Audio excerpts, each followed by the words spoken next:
Yo, what's going on, buddy? This is Dylan Talk Sports. My name is Dylan. In today's video, what we're going to be doing is we're going to talk about the Cleveland Cavaliers. I'm a Cavs fan. The Cavaliers have been doing very well here in 2024. 2023, they started off very slow start. 2024, they have kicked off to a high-ass gear. I'm recording this video following the game against the Philadelphia 76ers when they lost 123-121. A heartbreaking loss. We should have lost that game pretty much from the start to the finish. We played horrible, but in the very end, I thought we had a chance, but we didn't win it. That loss ends a 9-game win streak, our second 9-game win streak in the year of 2024, and we're only in February. Everybody talked about the Cavaliers. Are they just going to blow it up after the season? Is everything going to be able to work out with Donovan Mitchell? Could he leave the Cavaliers?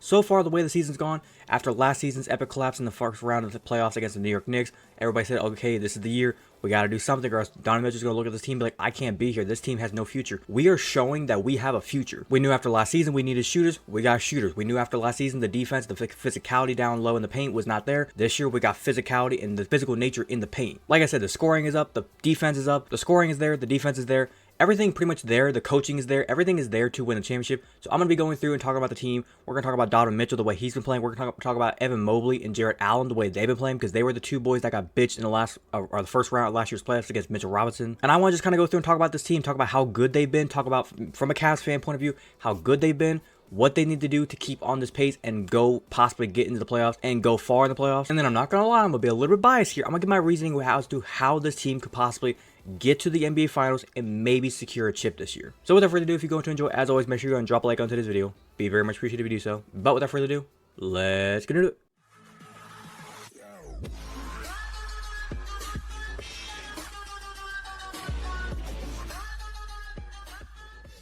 So as you can see here, we have all the stats for the entire team. I kind of want to go over and just talk about how every single player is playing. First thing, we got to talk about this. Donovan Mitchell, when you look at his stats so far for the year, he is putting up some crazy stats. He's putting up 28.3 points per game, which I believe is like up in top 10, even top 5 for points per game by a player this year. He's getting the steals out there, which is very surprising, how much energy he's putting forward to the steals, the blocks. He's making it count. Coming down here to all the kind of like the splits and all the different things for like field goal percentage, 3-point percentage, he's doing really well. He's like 50% chance basically to make a shot, miss a shot. You look at his 3-point percentage, 36.3%. That's pretty nuts if you ask me. And the fact that he's in a way carrying the team shows, and if we can stay up around the 2-3 seed, this guy deserves MVP votes. That was my first thing I want to get out of the way. Now, next up, the thing I want to talk about, going back to last season, what was it we talked about with this Cavs team? We had great defense, we had energy, we had the dog in us, but we didn't have the scoring. We knew that Donovan Mitchell, Darius Garland, Evan Mobley, and Jarrett Allen were our 4 guys that they were going to give us some points. Between those 4, we expected Donovan Mitchell to give us at least 30, Darius Garland to give at least 20, and Jarrett Allen and Evan Mobley give about 15 each. Right there is about 80 points. From there, you need the other guys to go out and at least give it. If our defense plays well enough, it can hold a team under 100 points. You need the other guys to at least between 8 to 10 players. Can some of you at least put up like 2 points each and help us win this game? And it got to the point to the season where we pretty much looked at last season. We looked at guys like Karis LeVert. We looked at guys like Isaac Okoro back when we had Jetty Osman. We thought that if these guys can make points, make buckets, and even Dean Wade, if those guys can make their shots, we win game easily. But they were not making their shots. Isaac Okoro took a long time to get his 3-point shot to be consistent. We looked at Jetty Osman. The reason why he was traded in the offseason was because he just couldn't find his stroke. There was games where like he went off, he made like 5-6 threes in a game. And there was other games where he would take 5 to 6 threes a game and he wouldn't make any. So what do we do in this offseason? Isaac Okoro got in the gym all offseason. He pretty much said, I got to work. I fixed my jump shot. I fixed my 3-point, my corner shot. And he's been exceptional. Looking at Isaac Okoro down here, like I said, he's about 50-50 on make and miss. When you look at his 3-point percentage, the dude is not missing. He's about 38% on 3-point percentage. Now I realize he's only taking about 3 shots a game, but then again, that's all we really ask out of him. If he can take 2 to 3 shots, like big time shots where it's like he's just going to be in the corner, they're going to leave you alone, and we can just dish it over to you and you can make the shot, perfect. When I look at Isaac Okoro as a player, what I expect out of him, he's going to play exceptional defense. He's going to play defense on the wing. He can cover your 1, your 2, and your 3. Sometimes he can even go to your 4. And if he can give you about 2 to 3 points a game, he can drive to the rim, make a couple of buckets, and he can leave the game with 12 points, 4 assists, in like 2 to 3, maybe 4 rebounds a game, and then get some steals in there, I would be happy. Like Isaac Okoro is like our secret weapon because of how good his defense was last year. We at times were wondering, man, we want him to be out there more often, but his offense is just trash, and we can't keep him out there if your offense is trash. Like we had to pick and choose when we had him on the court because we want him for our defense, but for the defense, but his offense was so bad. It's like you had to pick and choose when to put him on the court. Now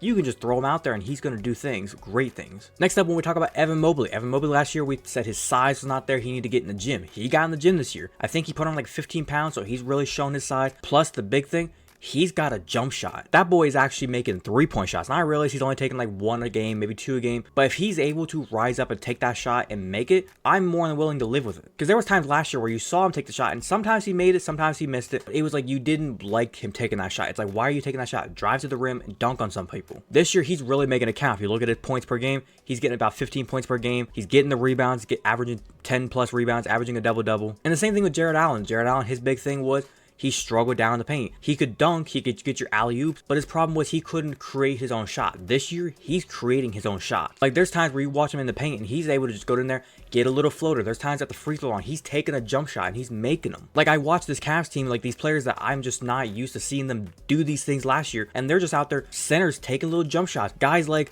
Sam Merrill. Let's talk about Sam Merrill for a second. He's come out of nowhere. For those of you who remember the player Dylan Windler, I think the guy last year for our team, he had an ankle injury like most of the season. He wasn't able to play. Whenever he left the team and we thought Sam Merrill was going to be the guy, I was like, okay, here's just another guy that's probably going to be hurt all the time. But he's healthy. He's out there. JB Bickerstaff had to go to the bench whenever Darius Garland and Evan Mobley got injured earlier in the year, and he had to go deep in the bench. He had to pull out guys like the George Niangs, Sam Merrills, Craig Porter had to get on the field or on the court.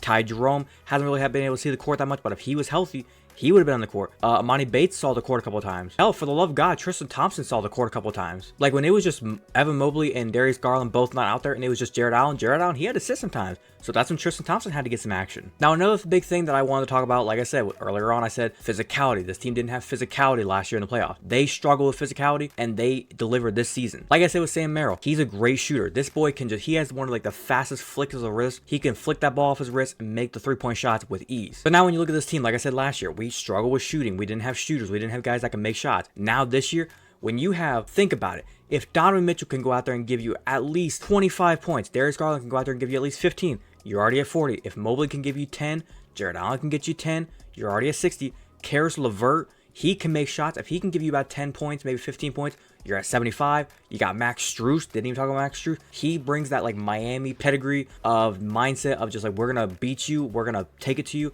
We play hard. Max Strus, he's been showing his energy everywhere. Whether he's making 0 points or 15 points, he's showing the energy. So if he can give you some points and he can play some lockdown defense, and if you got guys like George Yang, like I said, if Craig Porter can get some action, a few minutes a game, Isaac Okoro, I already said Dean Wade, he's making his 3-point shots this year. Like there's so many pieces on this team that everybody can make a shot now. Everybody's capable of, if you get lone in the 3-point shot or in the corner, the only guys that I don't expect to make the corner 3-point shot are going to be like guys like Jared Allen, Tristan Thompson, and maybe Damian Jones, and maybe you could say guys like a Pete Nance, Isaiah Mobley, because I haven't seen them on the court yet. But those main guys, those big guys, they're the only ones who I don't expect making a 3-point shot. Everybody else on this team, you leave anybody else alone in the corner, I have the confidence that they can make that shot. Now, like I said in the intro, we had this game here against the Philadelphia 76ers. We had a rough stretch. That game, this one was bad. We were down, I think, like 10 points. You can kind of see right here. At one point, we were down almost like 10 points. And it was just not looking good. I think it was like 117 to 110, and then went like 120 to 110. You can see it down there. And it, like at that moment, I was like, there's only like a minute left. We lost this game. But then I was like, I was sitting there watching, and I was like, okay, we made a shot. Oh, hey, we made another shot. And then it got to like right here. Donovan hit that 3-pointer, but then they missed a free throw, or they got some points. We made another bucket. They got some free throws. And when they missed their second free throw, or missed the first free throw, and made it 122 to 121 still. And then they made the second one, 123, 121. I was like, oh my God, we have a chance. But then I'll kind of play in the background as I'm talking about it. But you can see Donovan Mitchell, he wanted to take the 3-point shot. He was going to do a step back, but then he saw the lane open up. He went for it. He got blocked. Darius Garland in the corner. I live with that shot. Darius Garland can make that shot. He's made that shot multiple times in his career. It's a shot you're going to want to take, and it just didn't go in. It happens. It happens. Now, when I look at the overall of the schedule, and I look at how the season went. Like I said, that first half of the season, you can see the schedule. It's like, it was rough. We were losing games. There was games where we should have won, and we were not winning. We were just up and down and up and down. But then New Year's hit. We hit that last loss to Toronto, and we said, fuck this. We need to make a change. We went on a tear, winning a bunch of games. Then we lost to Milwaukee. It was a bad loss, but then we bounced back, beat Milwaukee, and everybody started to, and all this talk about, like, who's the best team in the NBA? Is it New York? Is it LA? Clippers? People are saying Clippers are going to win the NBA Finals this year. We beat the Clippers. People are saying Wembanyama is so damn good. We took it to Wembanyama. People said the Sacramento Kings is like this high-flying offense. Nobody can keep up with it. We shut them down. We put up 136 points against their asses. And then Toronto, they handed us our last loss before Milwaukee on that like 17 wins in 18 games. And we beat Toronto. Like I said with the Philadelphia loss, it happens. But now looking at the rest of the season, like I already said, we're the number 2 seed in the conference. You look at the rest of this rest of the schedule, but you can see all the games that are still left. Very winnable games are in there. You have teams like the Chicago, Orlando. We can beat Philadelphia. We saw that we were almost there. We were about to win. They don't have Joel Embiid right now. Buddy Hield has been a star for them. I'm going to say now, Buddy Hield is going to be a star for them. But then you got games like the Washington. I already said Detroit. Chicago is in there. New York's going to be a revenge game for us. Hopefully we can get that dub. And then after that, it's like you have a bunch of tough-ass games. Like I said, New York is a tough game. Minnesota, tough game. Phoenix, tough game. But then you have your Indianas, your Houstons, your Charlottes are in there, your Utah. You have some winnable games. It's just going to be about locking in. And if you think you're a top dog in this conference or even just in the entire NBA league, you can win these games. But I think I'm going to wrap it up with this. Like I said, as a Cavs fan, when I look at this team, they are very capable of going on a run. Last year in the playoffs, we had all the defense, we had the dogs, we had the guys that are going to bring the energy. We just didn't have shooting. This year, we have the shooting. If the guys that are making the shots right now can step up in these ways in the playoffs and can lock in, now we have the playoff mindset. We have Max Strus with a lot of experience. He can teach us and show us what it takes to win championships. I know he never won the NBA Finals, but he has the experience of being in the finals. He's been in the finals twice with Miami. He's went far in the playoffs multiple times with Miami as well. So he has the experience. Donovan Mitchell has experience. We have the experience from last year. We now know what it takes to be in the playoffs and what it's going to be like, the energy, the mindset, the chaos that it brings to you. If we have to face the New York Knicks again, Jared Allen knows now what it's like to go up against Mitchell Robinson. Mitchell Robinson, he'll be back by the playoffs. I think he's injured right now. So now Jared Allen and Evan Mobley both know what it takes now to beat him since they played him now this season as well, and they beat them that time. And I do think now with the All-Star break coming, it's going to be a nice refresh. Everybody can kind of take a break. I think we play Chicago then here in a day after recording this. So it's going to be fun to kind of see what the team's going to be like after the All-Star break. Hopefully we don't collapse like we did last season. I think last season we were at this point where we were the number 2 seed. Everything was going good. Sunshines and rainbows. Everything was beautiful. And then we hit a low down slope. But then the rest of the season, we started to kind of climb back up and then we hit the playoffs and we lost. Now everybody's saying that the number 2 seed is the most privileged spot in the Eastern Conference because you don't want to be the 3 seed and you don't want to be the 4 seed because the 4 seed and 3 seed, maybe you could face the New York Knicks. If the Knicks right now, they're struggling big time. If they end up getting like the 6 seed, you don't want to be the 3 seed. You don't want to face the Knicks again. I realize people are saying the Cavs want to face them again because we want revenge. We want that battle. I don't really want that battle right now. If we get to the semifinals and then it happens, sure, fine, whatever, happens. But I don't want it in the first round. No bueno. You want that 2 seed because then you get to have to face the team, whoever comes out of the play-in. And right now, when I look at the standings, right now the teams that are kind of in that play-in spot, Miami, Orlando, Chicago, and Atlanta. Brooklyn's also kind of there. Toronto's kind of creeping back up in there.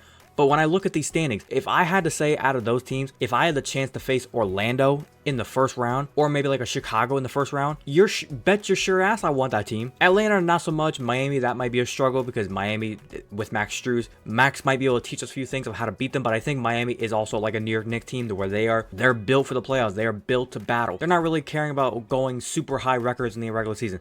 They care about going far in the playoffs, and they are a team that can beat us. Also, Atlanta, they're a team that I don't want to play.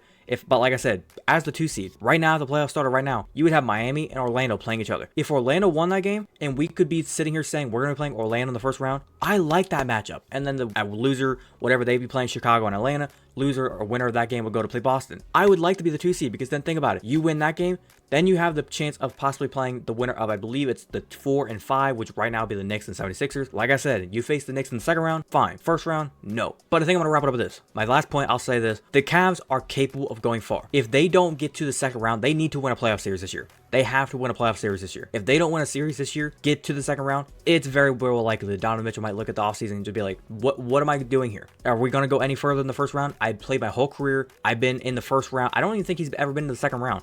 And he wants to go to the second round. He wanted to be a New York Knick before we traded for him. So it's going to make things very interesting in the offseason if we don't go to the second round. We have to get to the second round. We got to go from there. If we can get to the second round, from there, I think it's very possible to see kind of what we can do if we can go to the conference championship. I think our ceiling is making it to the finals. I don't think we can win the finals. Our ceiling is making it to the finals. Our floor should be second round. Second round should be our floor. But I'm hopeful, and I think it can happen. But other than that, I think I'm going to wrap it up there.